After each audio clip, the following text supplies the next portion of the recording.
David Darlong zai tu rin an som do da mi pui thom chu lo ai tharang ro boruwa kan nia David Darlong kan sia ti ro kan ngai thachak to em ani hian lungdum tu ti la mangin idol stage a hian a ron let le do na kan lung a ron dum le viawin karing David Darlong ilo so mangu mai thak chak om to khop mai come on David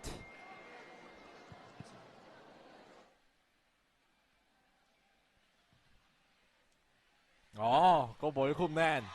let's go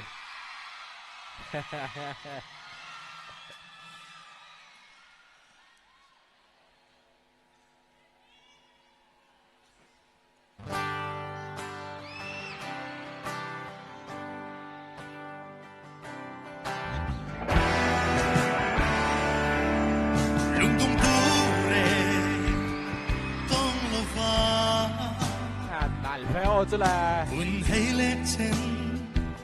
liêm đuôi ta đang sắp bel môi lung run cả lâu tuần xe nắng nghe mùa lâu mi cả tôn mang lung tung tu anh xiên mấy về David ấy kia lên hi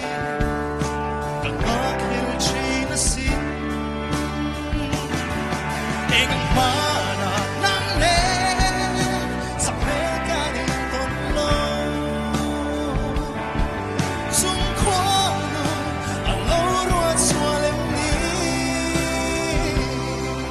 ye tu ti shi la rem si lo le dan tona e fui tom si ano ama ti mo ama hi boruak aron ngam pep khop mai profile tong ma se lung kan ngai tam lo leng dang changa i pe tu hi ke chang se o lung run ma ngai na pa thanin tu dang re ngai lo fin rin nong na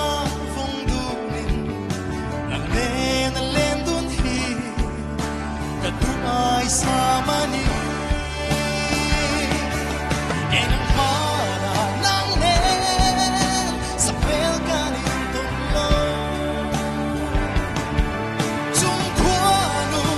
alo ruat swalem ni ya tu ti shilare ao khi bia thu đi tia lại anh niệm lại han dục pa thâu bốc se a sang lại hen tham tham mối ăn rình thấu bốc sẽ khơi lại mình hiện chuyện dịu dịu hi rồi nằm bốc sẽ siêu khóc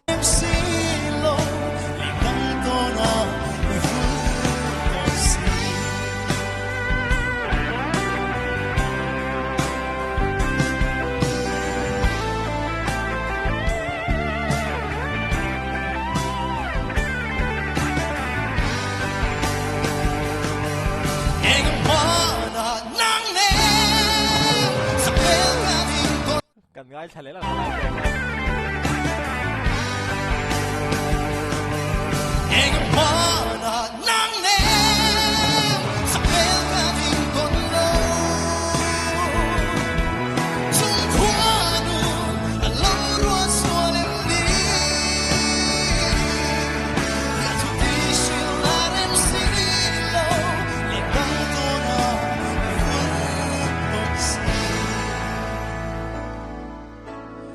dang tona i vul ton si abahan bon lutok chơi anh về pa nát ta ngày hôm lá mày zai thiam tiệt mai ilung aleng em aleng khóc mày a sao te alian shet ti ve thâu em感觉这是个看水战斗那个，我们。sao sao tới anh liền rất anh đấy chả thấy sao mi thế à? Ai yo, nào chú. Nông xia chú. Nào chú. sang mit there. Ayo, now to. Eh, nam siya chu. Now to. Got that to. Bon lutuk now. Iron thọ chậu đàn song không à bon lutuk khát tiếng cái còn tí chân cái chú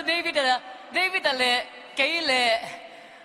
bui à, ni sao ai đó là Pathum na hậu bi cái hi cái in com na sa em mà tiếng khát cái hey cái trong ba ngày hiền bầu ruột nuông tiêu hiền sáng khai tiêu hiền cái in com chuyện này cho nên ibon này nang hít su David đã lòng ấy nít là tao đó bon khóc mày hey azai shim shim hisu hey kan lo ngai tha liam what thin ti bela hey tian phone kan play thil dang de kan ti san ta ti han azai so ngai tha phone ni si ti taka uluk de wa headphone na ngai khai kan la nei mi lo wa azai na lai fa azai kan ngai tha awahan bon mo bon lutok